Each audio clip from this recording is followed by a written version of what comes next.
자, 안녕하세요. 재단법인 통일나눔의 전병길 사무국장입니다. 오늘 여러분 북한에 부는 마케팅 바람이라는 그 주제로 함께 이야기를 해보도록 하겠습니다. 북한에 부는 마케팅 바람. 사실은 제가 2022년 가을에 냈던 책 이름인데요. 저는 경영학을 공부하고 또 북한 경제도 공부해봤고, 그 다음에 또 마케팅 쪽도 공부를 좀 해봤습니다. 그랬더니 북한과 기업, 북한에서 일어나는 경제 현상, 또 마케팅 현상에 대해서도 관심을 좀 갖게 됐습니다. 그래서 2020년 전부터 계속 이 관련된 분야의 글을 써오다가요. 북한에는 또 어떤 마케팅 현상이 일어날 수 있을까? 어떤 마케팅 현상이 또 불고 있을까? 이제 그런 것들을 좀 글을 조금 쓰다가 책으로까지 한번 출간을 하게 됐습니다. 그래서 오늘은 여러분과 함께 북한에 부는 마케팅 바람에 대해서 좀 이야기를 하도록 하겠습니다. 자, 북한과 마케팅은 어울리지 않는 조합입니다. 뭔가 우리가 조합을 만들 때는 이렇게 좀 상호 어울리고 좀 하모니를 이루어야 되는데 북한과 마케팅하면 왠지 모르게 좀 어울리지 않습니다.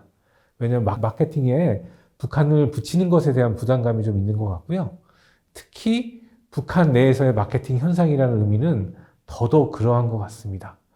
사람들에게 이 두 가지 조합을 이야기하면요. 자본주의 꽃이라고 불리는 마케팅, 브랜딩, 광고 등이 북한에서 과연 현실성이 있는가에 대한 반문을 하게 됩니다. 다시 말해서 안 어울린다는 얘기죠. 왜냐하면 북한은 지구상에서 가장 폐쇄적인 국가고 마케팅이라는 것은 되게 열린 사고를 바탕으로 열린 생각과 또 열린 행동들이 요구되는 거거든요. 그래서 북한과 마케팅은 좀 어울리지 않는 단어의 조합이라고 볼 수 있는 될 것 같습니다. 북한은 상당히 폐쇄적인 국가입니다. 여러분 아시다시피 정치, 경제, 사회, 문화, 북한은 대부분 다 폐쇄적입니다. 북한이 상당히 많이 폐쇄적인 내부 시스템을 갖고 있지만 이것을 개선하고자 하는 관심과 의지는 분명히 있습니다. 기술 혁신을 통해서 생산량을 늘리고 또 자원의 낭비를 줄이고 유통을 효율적으로 하고 싶어 합니다. 세련된 디자인을 통해서 소비자의 마음을 사기 위해 소비자들의 필요를 파악하고 싶어 합니다. 어떻게 보면은 아주 선택받은 이들이긴 하지만 북한 내에서도 북한에도 소비자가 있고 북한에도 나름의 움직임들이 있습니다.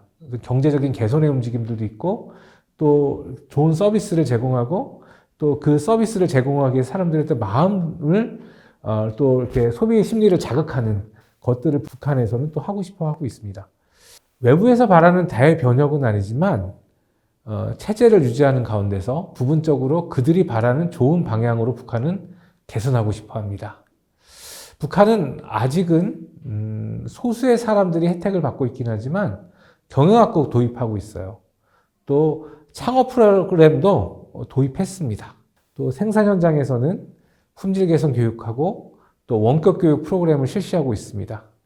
이전보다 많은 소비재 제품을 생산하고 있고요. 온라인 쇼핑몰과 디지털 결제 서비스를 도입했습니다. 상당히 우리는 북한 그러면 핵 문제, 그다음에 체제, 남북의 갈등, 그다음에 또 정치적인 체제를 이야기하겠지만 나름대로 그 안에서도 경영의 또 혁신 그런 것들도 아주 내부의 문제이긴 하지만 좀 변화를 추구하고 있긴 한 것 같습니다. 자, 여러분 혹시 장마당 세대라고 들어보셨습니까? 장마당 세대. 이것은 여러분들이 지금 보시는 그 화면은요, 2018년에 국내에, 또 한국하고 미국 쪽에, 기반을 둔 비영리 단체인 Liberty in North Korea, 링크에서 만든, 다큐멘터리입니다. 장마당 제너레이션.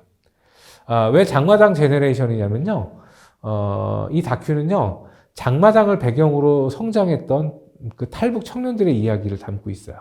탈북 청년들이 장마당을 배경으로 그들이 어떻게 지내왔고 어떻게 살아왔는지 그런 것들을 좀 이야기하고 있는 게 바로 장마당 제너레이션입니다.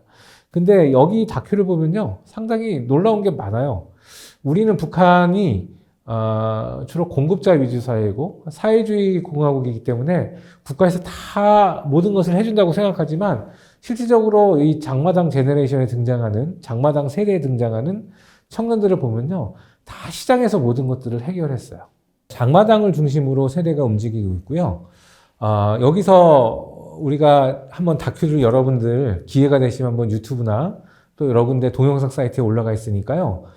보시면 좋겠습니다. 그래서 장마당은 또 우리가 알다시피 북한의 시장입니다. 그러니까 그 북한의 시장을 배경으로 성장하고 시장을 이해하는 세대가 바로 장마당 세대라고 보시면 될 것 같습니다. 장마당을 통해서 이들은 시장의 원리를 체득했습니다. 시장의 원리를 체득하니까요. 자연스럽게 마케팅이라는 것이 무엇인지 익혔으리라 생각이 됩니다. 마케팅. 영어 단어 마켓과 현재 진행형을 의미하는 ing가 서로 합한 겁니다. 즉 시장과 그 이해관계에서 일어나는 일들이 바로 마케팅입니다. 흔히 우리가 마케팅 그러면 소비자의 필요를 알아서 그 필요를 채워주는데요. 그 필요를 알고 채워주는 그 이해관계 행위가 벌어지는 것이 바로 시장이라고 보시면 될 것 같고요. 그 주변에서 일어나는 일들이 다 마케팅이라고 보시면 될 것 같습니다. 여러분들 지금 사진 한 장이 보이실 겁니다. 네, 그 사진을 보면요, 둥그렇게 사람들이 쭉 둘러앉아 있죠.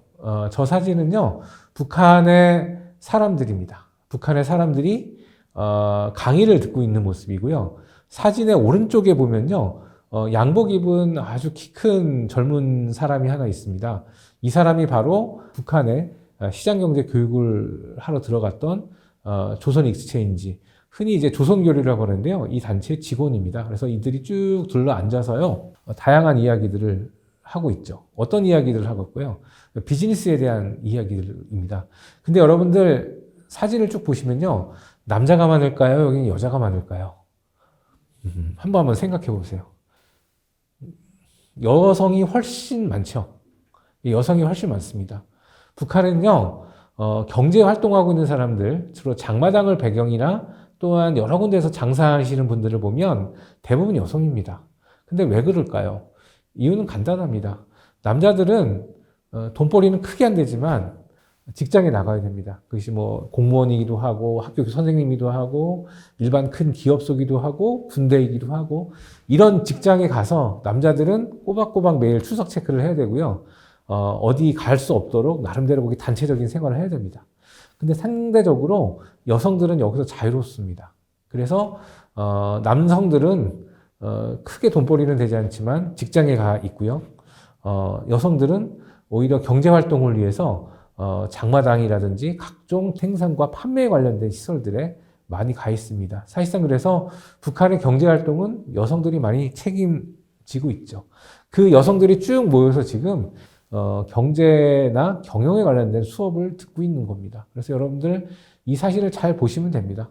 나름대로 열심히 공부하고 있죠. 그리고 이 사진에서는 약간 가려졌는데 서서 강의하시는 분 바로 옆에는 통역이 있습니다. 그래서 순차 통역으로 나름대로 경제, 경영에 관련된 것들을 영어로 열심히 설명하고 그것을 통역을 통해서 북한 사람들에게 전달하고 북한 사람들은 자연스럽게 경제나 경영에 대해서 알게 되는 것이 바로 저 사진의 모습이라고 보시면 될 것 같습니다. 그래서 북한도 아주 소수이긴 하지만 경영학을 지금 배우고 있습니다. 이 조선 익스체인지를 방금 전에 말씀드린 단체를 말씀드리자면요. 싱가포르에 있는 민간 단체입니다. 그래서 2010년부터 북한에서 시장 경제 교육 및 연수 프로그램들을 시행하고 있습니다. 시장 경제는 어떤 걸 배울까요? 뭐 경제에 대한 기본적인 사항에서부터 또 기업을 운영하는 데 있어서 뭐 마케팅, 회계, 전략, 그 다음에 여러 가지 그 인사, 조직 뭐 이런 거를 배우겠죠. 그리고 이 사람들은 연수 프로그램도 아울러 같이 시행합니다. 어떤 연수 프로그램이냐면요. 북한에 있는 사람들을 해외로 보내서 직접 뭐 싱가포르나 베트남 같은 데서 직접 연수를 시행하게 합니다. 그리고 2020년에 코로나가 창궐했을 때 북한은 전 세계에서 국경을 가장 빨리 닫은 나라이기도 합니다. 그래서 이 조선 엑스체인지 팀들도 북한에 직접적으로 들어가진 못했습니다. 그래서 들어가지 못하고 있었는데 2020년 여름 이후서부터는 이 조선 엑스체인지 팀이 또 북한과 함께 온라인 경영 교육 사업들을 시작을 합니다. 그래서 온라인을 통해서 북한 현지의 학생들이나 또 직장인들, 전문가들에게 경영 교육 사업들을 진행들을 했습니다. 지금 보시는 사진은요, 조선익스체인지가 진행한 북한에서의 경영 관련된 워크숍입니다. 딱 보시면 뭐 이렇게 서로 뭔가 팀을 이뤄서 뭔가를 같이 만들어 나가는 걸 보실 수 있죠. 우리 어떤 프로그램들이 시작할 때 일종의 그거 좀 분위기, 어떻게 말해야 되죠? 좀 어색한 분위기를 깨려고 아이스 브레이킹을 하잖아요. 그래서 지금 아이스 브레이킹을 하는 모습이 바로 이 조선익스체인지의 모습이라고 보시면 될 것 같습니다. 그리고 그 옆에 왼쪽 모습은 뭐 별 같은 걸 만들어서 딱 보여주는 것 같아요. 그리고 이제 오른쪽에 보시면 또 종이로 탑쌓기를 하고 있죠. 그래서 나름대로 여러 사람들이 좀 섞여서 뭐 모양을 만드는 뭐 탑도 쌓고 여러 가지 좀 행위를 하고 있는 모습이라고 보시면 될 것 같습니다. 자, 그래서 코로나 이전에 조선익스체인지의 시장경제 프로그램은요, 크게 세 가지 정도였어요. 첫 번째가 청년 기업인 네트워크, 영 앙트프로너스 네트워크였고요. 두 번째가 여성 경영인 교육 프로그램입니다. 우먼 인 비즈니스였고요. 세 번째가 지역개발 프로그램, Provincial Development 프로그램이었습니다. 첫 번째 청년 기업인 네트워크는요, 북한 기업 성장을 위한 기업가 정신 교육으로 지역 생태계를 육성하는 사업이었습니다. 사업 계획서를 작성하고요, 제품 관리나 투자자 유치 같은 프로그램들을 진행을 했습니다. 두 번째는 여성 경영인 교육이었는데요, 창업이나 사업 성장을 위한 비즈니스 기술 교육들을 했습니다. 그래서 판매 촉진법이라든지 사업 관리라든지 재무계획, 종업원 관리 등을 시행을 했습니다. 세 번째는요, 지역개발 프로그램이었거든요. 그래서 북한 경제특구에 중점을 둔 지방 간부, 또 연구원 및 정책 위반자를 교육하여 지역개발을 지원했습니다. 그래서 잠재적 투자자 유치 방안, 경제개발을 위한 민간협력 방안 등을 했습니다. 그래서 평양이나 라선 등에서 이 사업들을 수행을 했습니다. 자, 이 사진을 지금 이제 이 사진을 보시면 북한의 교육생들이 캔버스에 자기 생각을 담았습니다. 우리 그 경영이나 각종 워크숍 프로젝트를 하게 되면 머릿속에 있는 생각들을 직접 종이에 써서 붙여서 그것들을 종합해서 분류하고 뭐 그런 뭐 프로젝트들을 많이 하잖아요. 근데 북한도 역시 아주 소수이긴 하지만 이 프로젝트들을 시행을 했습니다. 그래서 왼쪽에 보시면 북한의 젊은 여성이 나름대로 자기가 생각하는 사업 전략들을 쭉 설명하고 있는 것 같아요. 어떤 아이템을 가지고 어떤 상품을 만들 것이며, 그 다음에 어떻게요? 이걸 생산을 어떻게 할 것이며, 이걸 유통을 어떻게 할 것이며, 구체적인 판촉을 어떻게 할 것이며, 나름대로 어느 정도의 이윤을 가질 것이며, 이런 고민들을 지금 그 워크숍을 통해서 이야기하는 거고요.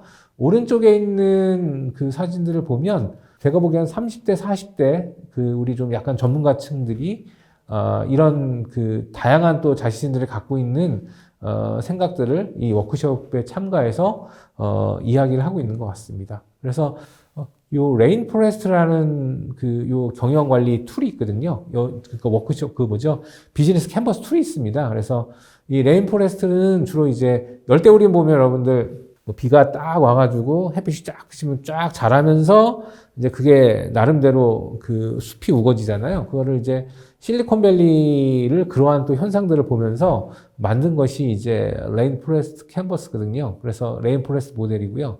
그래서 이 모델링을 지금 북한에서는 나름대로 워크숍을 할 때 적용을 시킵니다. 요거는 이제 레인포레스트 예고요. 그래서 이 조선익스체인지를 보면 2011년에 이 사업을 시작한 뒤에 2,000명 이상의 교육 참가자가 있었고요.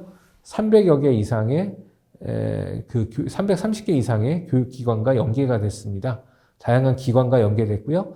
그 다음에 60여 개 이상의 프로젝트에 참여했습니다.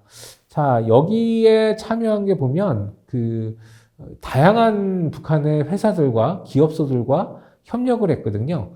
그래서 조선익스체인지가 협력한 것 중에 하나가 금컵 식료품 공장이라고 있어요. 골드컵 푸드, 영어로서는 프로세싱 플랜트라 그러는데 이제 우리말로 하게 되면 평양 금컵 식료품 공장입니다. 이 직원들도 경영 교육 프로그램에 참여해서 다양한 기술 혁신이라든지 경영 혁신에 관련된 프로그램들을 체험하고 이것을 일선의 현장에서 나름 고민하면서 일들을 해나갔습니다.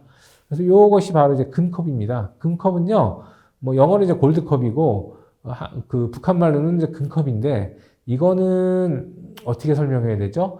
우리나라 그 금메달, 우리나라는 우승하면 금메달 땄다 그러잖아요. 근데 북한에서는 금컵을 받았다. 뭐 그렇게 설명을 합니다. 그래서 여기 로고를 보시면 리본 모양이 있고요. 그 위에 육상 트랙 같이 보이는 그 상징물이 그 로고가 있죠. 그게 바로 이제 금컵의 로고고요. 그 금컵 그 체육인 식료 공장을 보면 거기 사장이 그 2016년도에 이제 리정호라는 사람이었는데 이 사람이 북한의 친북 매체인 조선신부에 인터뷰를 했어요. 어떤 의미냐면 뭐 2015년 1월에는 뭐 360가지 제품을 했고 2016년에는 뭐 460가지 제품을 생산했다. 그 다음에 이제 가장 신경을 쓰는 부분은 그 신제품 개발이고요. 수시로 공장의 관리자들이 모여서 제품을 가지고 품평해야 하고 그냥 어떤 제품들을 더 잘 만들어야 된다고 고민을 하고 있다. 뭐 그런 얘기입니다. 그리고 여기서 좀 글의 특징을 보면 외국 출장을 자주 다닌다고 합니다. 코로나 전 이야기겠죠. 그 다음에 현지의 상점에 가서 물건들을 사고 그 다음에 뜯어보고 맛을 보고 나름대로 또 거기서 북한 상황에 맞게 또 제품을 생산한다고 그렇게 좀 이야기를 하고 있습니다. 그래서 이거는 뭐 북한뿐만 아니라 기업이 있는 곳이라면 다 이렇게 고민들을 합니다. 어떻게 좋은 제품을 만들고 그 제품을 어떻게 잘 팔 것인가. 그런 고민도 북한도 좀 시장에 대한 고민들을 하기 시작하면서 이것들을 구체적으로 하기 시작한 것 같아요. 그래서 이렇게 많은 제품들을 만들었는데 아주 재밌는 제품들을 많이 만들었어요. 대표적인 게 새우맛 튀기 과자예요. 여기 여러분들 사진 보시면 세 가지의 그림이 나옵니다. 다 새우를 배경으로 하고 있는 과자죠. 일본의 가르미 식품의 가빠에비센이 있고요. 한국의 농심의 새우깡이 있습니다. 그리고 금컵, 방금 전 말한 금컵 공장의 새우튀기 과자가 있습니다. 그래서 농심의 새우깡은 1970년에 만들어졌는데요. 새우깡은 일본의 가빠에비센의 제품을 좀 벤치마킹한 겁니다. 그래서 보면은 이제 모양도 되게 그 새우 과자가 빗살무늬 모양으로 이렇게 모양을 해놓은 거나 상당히 많이 유사하고요. 맛도 상당히 유사한 걸로 알고 있습니다. 그 다음에 한국의 농심 새우깡을 또 북한의 금컵의 새우튀기 과자를 통해서 그게 벤치마킹이 됐고요. 이것도 상당히 비슷하죠. 딱 한국의 새우깡하고 이렇게 느낌들이 많이 비슷하잖아요. 그래서 이것도 상당히 많이 또 벤치마킹 한 거라고 보시면 될 것 같습니다. 그래서 또 이것만 있는 게 아니라요. 한국의 오리온 초코파이도 나름대로 그 비슷한 제품이 1917년에 나온 미국의 채타누가의 문파이라는 과자가 있었고요. 또 한국의 초코파이를 또 벤치마킹한 것이 북한의 또 금컵의 초콜릿 단설기라는 제품이 있습니다. 이건 2015년에 나왔습니다.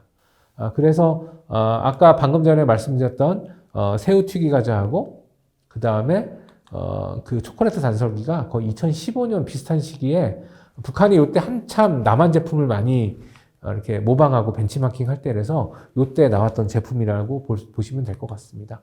그 다음에 뭐 이것만 있는 게 아니라 조리퐁을 뺏긴 모방한 밀살튀기, 양파링을 모방한 튀기 과자라든지 여러 제품들이 있습니다. 그래서 이때는 한참 북한이 남한의 제품들을 많이 좀 모방을 했던 시점이라고 보시면 될 것 같습니다. 그래서 지금도 모방은 계속 되고 있고요. 모방을 통해서 끊임없이 기술 개발을 하려고 하고 있는 것 같아요. 그래서 여기서 그냥 모방에만 그치는 것이 아니라 북한이 또 모방을 통해서 자체 상품들을 개발합니다. 그래서 북한의 금컵의 고구마떡이라고 있습니다. 그래서 이거는 약간 우리나라 모찌 같은 비슷하게 생겼죠? 거의 뭐 그것도 많이 한 겁니다. 그래서 우리 모찌는 팥 가지고 했는데 이 고구마떡의 모찌는 고구마 모찌죠? 이 고구마떡은 일종의 그 소를 고구마를 가지고 직접 만들었어요. 그래서 나름대로 직접 먹어본 사람들에 의하면 상당히 고구마떡은 맛있다고 하더라고요. 그래서 나름대로 이렇게 좀 변화를 가지고 온 제품이죠. 그래서 이거는 신제품을 개발하려면요. 모방과 창조의 반복입니다. 이 행위는요. 그래서 제과업의 경우는 1950년대하고 60년대, 한국은 70년대하고 80년대, 북한은 2010년대 이후 비슷한 과정을 겪었습니다. 그래서 요거는 그 북한이 뭐 무조건 한국 거를 뺏겠다. 맞죠? 그리고 한국도 이미 1950년대, 60년대 일본이 성장한 것들을 우리나라 7, 80년대 많이 또 벤치마킹을 했군요. 그래서 어느 나라나 경제가 발전할 때는 모방과 창조의 행위가 반복이 됩니다. 그럼 북한의 과자 산업은 어디로 갈까요? 그건 잘 모르겠습니다, 저도. 왜냐하면 여태까지는 잘 그 벤치마킹을 해왔는데 우리나라는 우리나라만 만든 게 아니라 이것을 끊임없이 또 우리 내수도 하고 나중에 뭐 중국이나 러시아 등으로 수출을 했잖아요. 그러면서 이제 우리나라가 해외에 많이 성장을 하기도 하고 우리나라 식품이 또 해외에 많이 알려지기도 했어요. 근데 북한도 과연 그럴까요? 근데 북한은 아직까지 그럴 기미는 돼 보이지 않습니다. 북한은 딱 내수 시장만 좀 많이 신경을 쓰고 있는 것 같고요.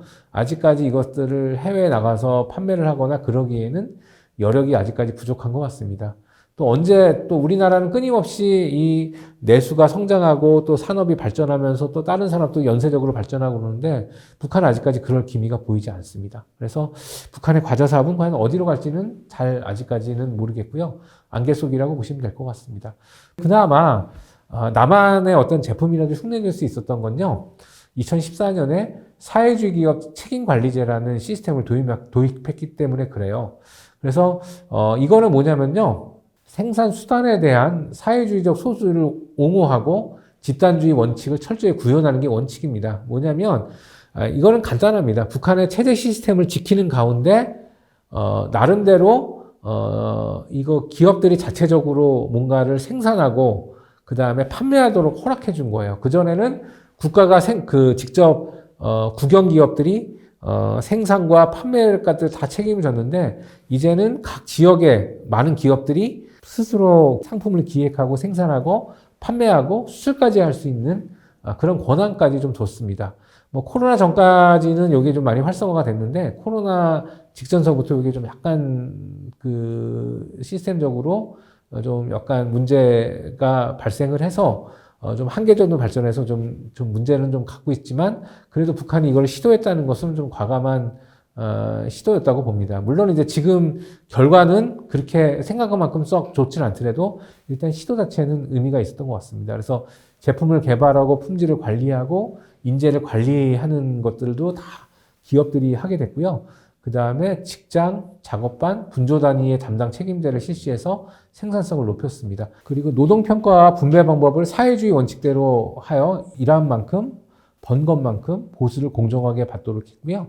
생산과 관리의 주인인 근로자들의 건강과 노동안전, 뭐 물질문화 생활 조건을 책임지게 보장한다. 뭐 이렇게 겉으로는 이렇게 이야기를 하고 있습니다. 근데 실질적으로 이걸 지켜지는지에 대해서는 뭐 세부적으로 좀 더 봐야 되겠죠. 하지만 사회주의 기업 책임관리제는요, 나름대로 기존의 방식보다는 좀 새롭게 기업의 자율권을 줬다는 것. 물론 이제 나중에는 좀 이것이 더 통제화되고, 그 다음에 이것들을 좀 그 기존에 좀 자율성을 줬던 것들을 좀 많이 약화시키긴 했지만, 시도는 나름대로 의미가 있었다고 봅니다. 그래서 이걸 하다 보니까 많은 기업들이 국제상표에 등록을 하게 돼요. 왜냐하면 이제 북한이 수출에 대한 관심들이 많다 보니까 세계 지적재산권기구에 이 상표를 등록을 하려고 하게 되고 이 등록이 증가하게 됩니다. 그래서 다양한 이제 국제상표가 나오기 시작을 했고요. 이거를 바탕으로 나름대로 여러 가지 북한이 국제적인 시도를 좀 많이 하게 됩니다. 네. 그 다음에 세계 지적재산권 기구의 상표도 상당히 많이 등록을 하게 되는데요. 2022년을 보면 북한이 현재 대략 출원한 상표를 보면 총 105건입니다. 한국은 이거보다 몇십 배 더 많습니다. 그리고 98년부터 2014년까지 세계 지적재산권 기구의 글로벌 데이터베이스에 등록된 북한 브랜드는 39건이고요. 연평균 한 2.3건 정도가 등록을 했습니다. 근데 제가 방금 전에 말씀드렸던 사회주의 기업 책임관리자가 실수한다면요. 약 66건의 상표가 등록됐어요. 한 7년 동안. 어떻게 보면 연평균 한 8.9건 정도고요. 98년부터 2014년에 연평국 등록 건수의 대략 4배에 해당이 됩니다. 그러니까 여기에 등록된 상표들을 보면요. 식료품이나 생활용품, 즉 학용품이나 위생용품이 상당히 많다고 보면 될 것 같습니다.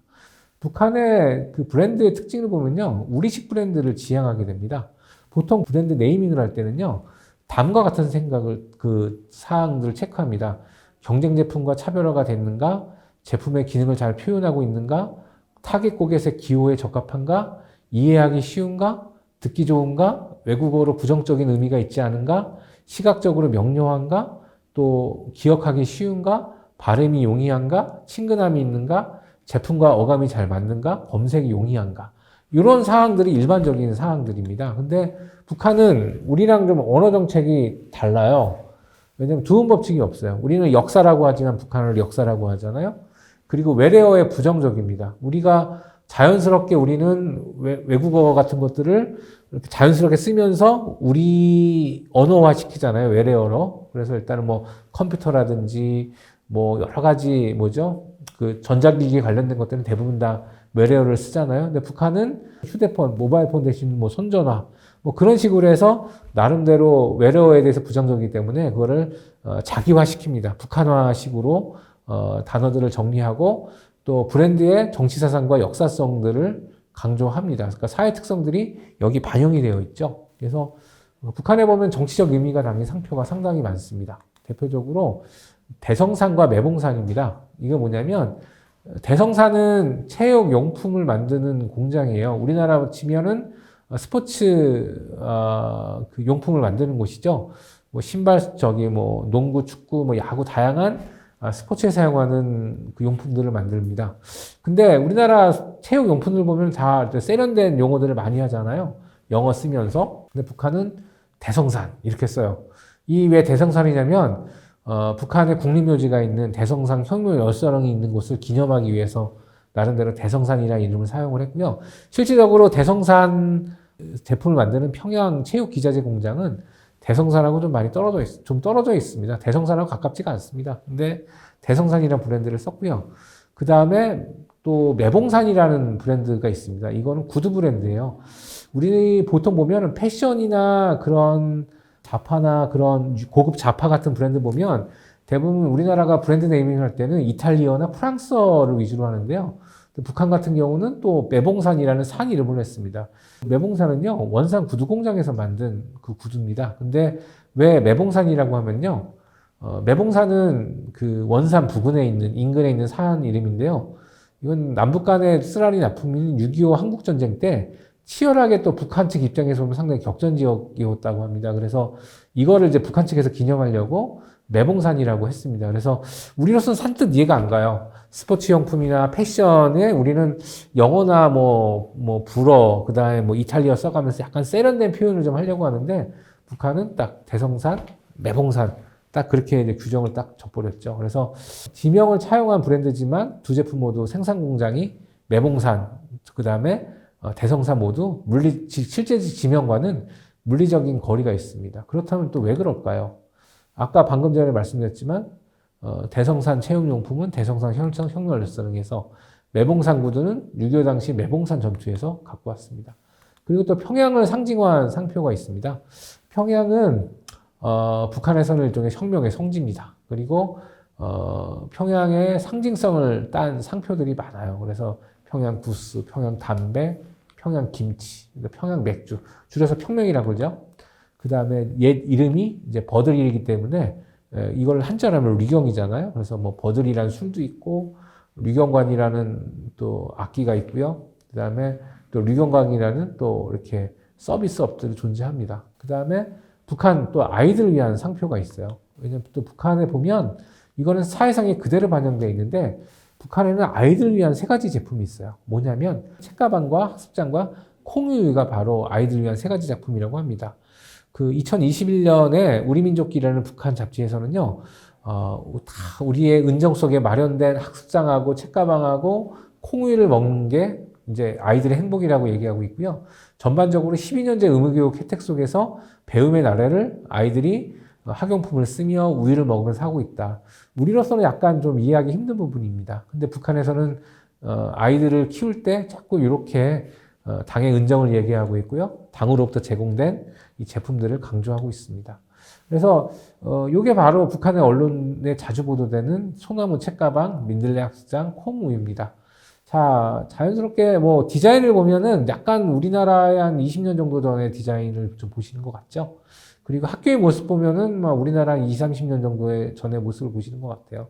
그래서 이런 그 학용품을 쓰고 있고요. 우유를 마시고 있습니다. 이것도 이제 브랜드화 되었죠. 근데 재밌는 건 뭐냐면, 이게 북한의 어린이 제품을 보면 만화 캐릭터하고 콜라보레이션을 했어요. 우리나라도 아이들이 좋아하는 뽀로로 애니메이션 캐릭터를 각종 제품에 부착을 해서 나름의 콜라보레이션을 하지 않습니까?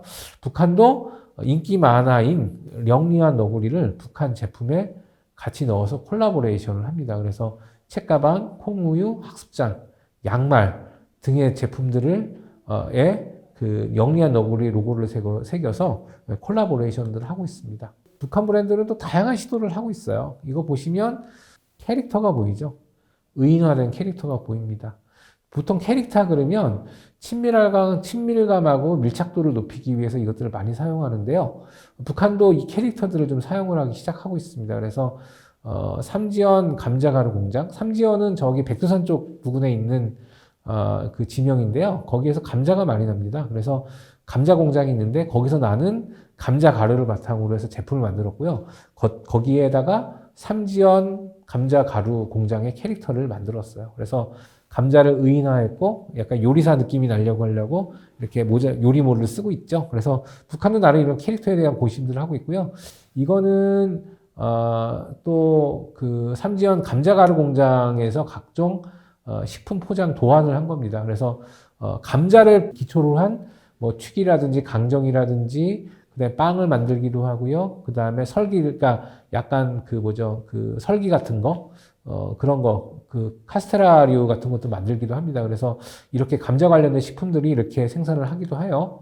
그다음에 또 이거는 배추 캐릭터죠. 이것도 그 의인화했죠. 배추를 의인해서 이거는 류경 김치 공장의 캐릭터입니다. 그래서 김치 공장이 자연스럽게 사람들에게 홍보될 수 있도록 얘기를 합니다. 그래서 북한에도 김치를 팩에다 만들어 팝니다.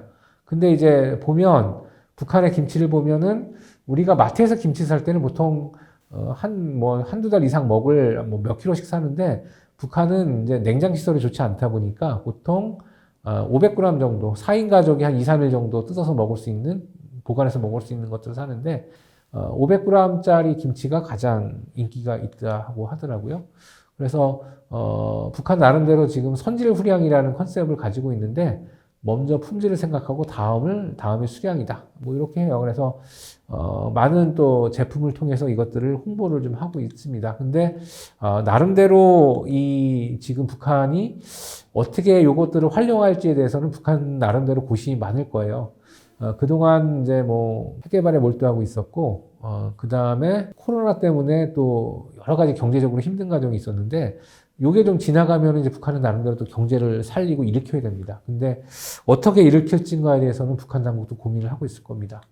그래서 지금 현재 북한의 브랜드 활용 수준은요, 상당히 걸음마 단계입니다. 그래서 지속적인 대북제재, 경제난, 그리고 아직 북한은 아직 코로나가 끝나지 않았습니다. 그 2023년 기준으로 아직 끝나지 않았기 때문에 이거에 대한 그래서 브랜드의 관심은 좀 주춤하고 있을 것 같아요. 하지만 지속적인 품질 향상과 해외 시장 진출을 위한 관심은 상당히 많이 갖고 있으리라는 생각이 듭니다.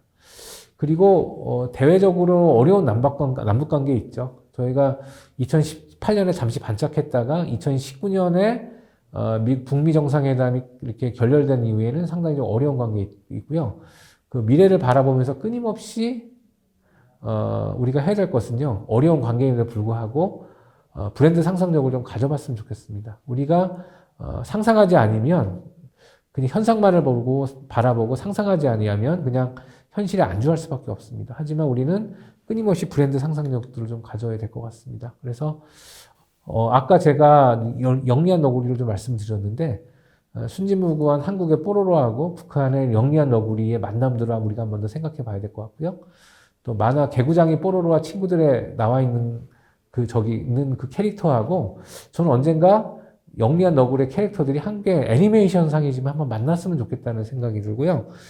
서로 이 뽀로로하고 영리한 너구리의 특징을 보면요. 어떤 공동체, 자신이 속한 공동체의 위기가 닥치면 그것들을 자연스럽게 그 구성원들이 하나가 돼서 그걸 극복해 나가는 과정이고요. 또 나름대로 권선징악에 갖고 있기 때문에 나쁜 것을 물리치거나 나쁜 것을 이겨내는 그런 과정을 거칩니다. 그래서 나름대로 비슷한 성향들을 갖고 있기 때문에 뽀로로하고 영리한 캐릭터가 함께 또 만나면 좋지 않을까라 합니다. 그래서 남북한 너구리들도 나름대로 만남을 상상해 볼 수 있을 것 같아요. 대표적으로 모 라면 회사의 캐릭터가 너구리 아닙니까? 그거를 영리한 너구리가 또 만날 수도 있을 것 같고요. 그 다음에 북한 최고의 화장품은요, 봄향기입니다. 신의주 화장품 회사가 만든 봄향기인데 네이밍 모티브의 소설은 춘향전의 춘향이라고 보시면 될 것 같아요. 그래서 왜냐면 봄향기가 봄 춘자의 향기향자라서 춘향이가 봄향기입니다. 그래서 나중에 기회가 되면 춘향전의 배경인 전북 남원의 광안리에서 봄향기 화장품을 광고를 찍는 상상도 우리는 언젠가는 해볼 수가 있습니다. 물론 주변의 이해관계는 해결이 돼야 되겠죠. 이제 북한의 핵 문제라든지 또 남북 간의 갈등들이 풀려야 가능할 문제인데 그래도 언젠가 그날을 대비해서 우리는 좀 상상을 할 수 있을 거라는 생각이 듭니다. 네, 이상 지금까지 북한 브랜드하고 남북한 브랜드가 어떻게 같이 또 이렇게 콜라보레이션을 할 수 있을까에 대한 상상에 대해서 이야기를 했습니다. 상상력은 이제 보이지 않는 것을 보게 하는 힘이라고 합니다. 이 브랜드도 마찬가지라고 생각이 듭니다. 브랜드를 통해서 우리가 상상하게 되면요, 지금 남북은 닫혀 있고, 그 다음에 갈등 관계에 있고, 앞을 보기 힘들지만, 우리는 그럼에도 불구하고 남북이 같이 함께하는 상상을 하게 되면요, 우리는 뭔가 새로운 것들을 얻을 수 있고요, 더 가질 수 있고, 그 다음에 더 우리가 그것들을 할 수 있을 거라고 생각이 됩니다. 물론 현실에 어려움들이 있지만, 상상력은 그 현실의 어려움들을 뛰어넘기 위해서 언젠가는 우리가 어려움들이 풀렸을 때, 그냥 뭘 하지가 아니라 우리가 준비한 것들을 과감히 브랜드의 상상력을 통해서 지금 준비하고 펼쳤으면 좋겠습니다. 네, 지금까지 들어주셔서 감사합니다.